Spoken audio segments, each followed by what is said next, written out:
ஓம் முருகா போற்றி, கந்தா போற்றி, கடம்பா போற்றி, கதிர்வேலா போற்றி, அறுபடை வீடு கொண்ட முருகப்பெருமானே போற்றி போற்றி. என் செல்லமே, இன்று சஷ்டியில் இதை நீ கேட்டு முடித்த 60 நிமிடத்தில் உன்னை தேடி சுபமான மங்களகரமான செய்தி வரும். இந்த திருச்செந்தூர் முருகப்பெருமானை நம்பினால் கேள் என் செல்லமே. இந்த நல்லதொரு காலை பொழுதில், இன்று துவங்கிய நல்ல நாளில் உனக்கு நல்ல செய்தி வந்துள்ளது. சந்தோஷம்தானே?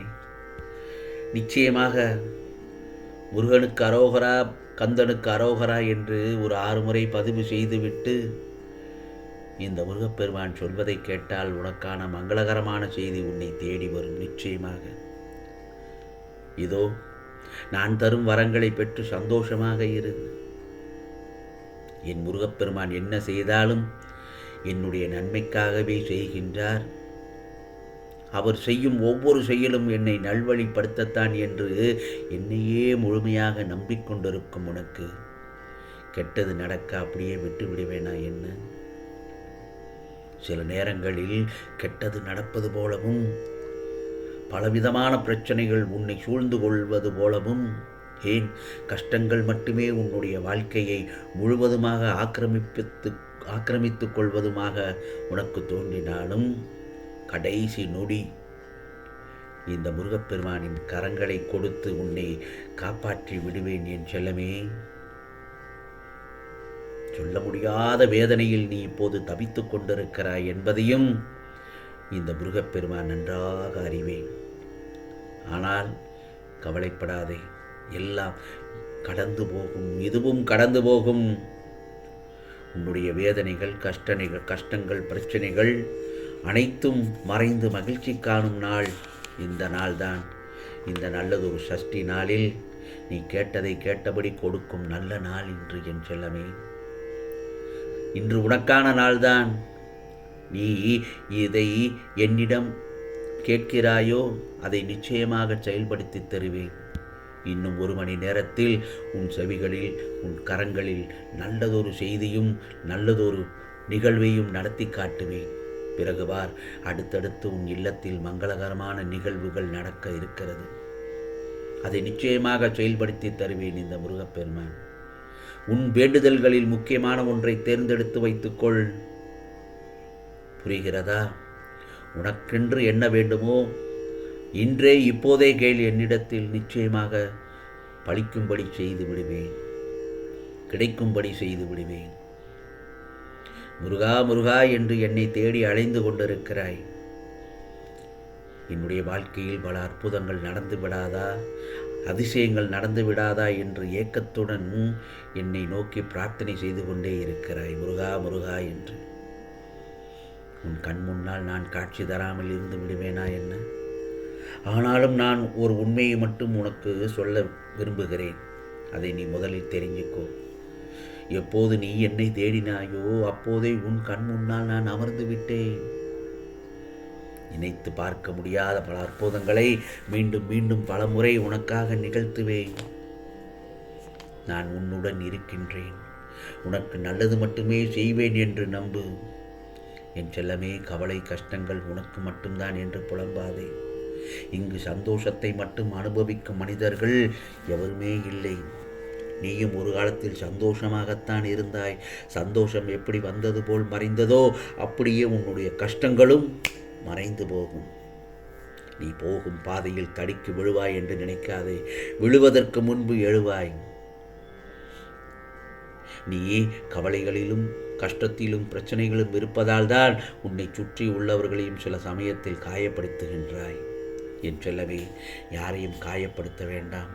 யார் மீதும் அதீத நம்பிக்கையும் வைக்க வேண்டாம். யாரையும் கோபப்படுமாறு யாரையும் பேசவும் வேண்டாம். யார் மனதையும் புண்படுத்த வேண்டாம். நிச்சயமாக உன் மனமே ஏதாவது ஒரு சமயங்களில் அவர்களை காயப்படுத்தி விடுகின்றன. அவ்வாறு செய்யாதே என் செல்லமே. நீ யாருக்காக வருந்துகின்றாய்? உன்னுடைய வாழ்க்கையில் என்ன இல்லை? உன்னுடைய முருகப்பெருமானே உனக்கு துணையாக இருக்கும்போது நீ எதற்காக இவ்வளவு கஷ்டங்களை அனுமதிக்கின்றாய்?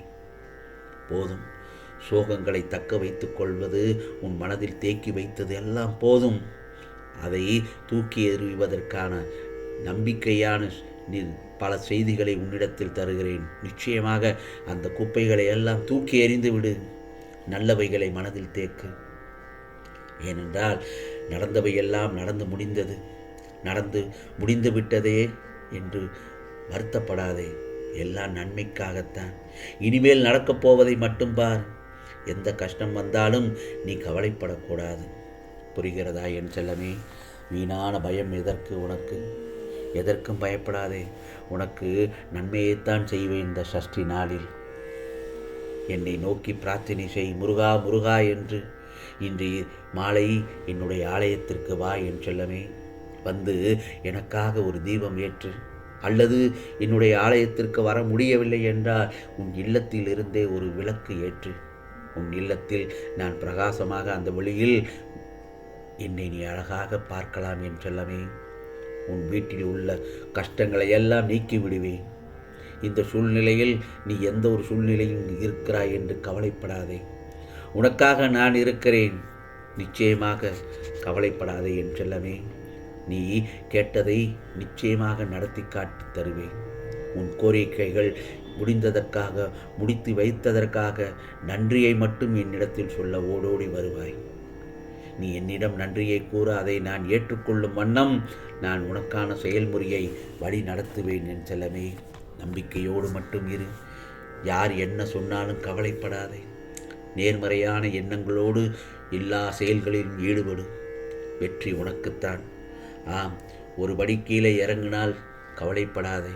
அடுத்தபடியை முன்னோக்கி எடுத்து வைக்க அந்த தைரியத்தை நான் உனக்கு அருள்பாலிப்பேன். ஓடிக்கொண்டே இரு. நின்று விடாதே. நின்று பின்னாடி திரும்பி பார்த்தால் உன்னை விரட்டி வந்தவர்கள் அவர்கள் முன்னே சென்று விடுவார்கள். ஆகவே உனக்கான பாதையை நோக்கி சென்று கொண்டே இரு. உன் இலக்கை நோக்கி சென்று கொண்டே இரு. நான் உனக்கு இதை நிச்சயமாக பல முறை உன்னிடத்தில் சொல்லியிருக்கிறேன். உன்னிடம் நான் பேசிக்கொண்டுதான் இருக்கிறேன் என் செல்லமே. கவலைப்படாதே. இந்த நல்லதொரு காலை பொழுதில் உனக்கான பல நல்ல சுப மங்களகரமான செய்திகளையும் உன்னிடத்தில் வந்து சேர்க்க இந்த முருகப்பெருமான் அருள்பாலிப்பேன். கவலைப்படாதே என் செல்லமே. நிச்சயமாக எல்லா சந்தர்ப்பங்களில் இருந்தும் நான் உன்னை பாதுகாத்து அரவணைத்து கொண்டுதான் இருக்கிறேன் என்பதில் நீ பல இடங்களில் உணர்ந்திருப்பாய் என் செல்லமே.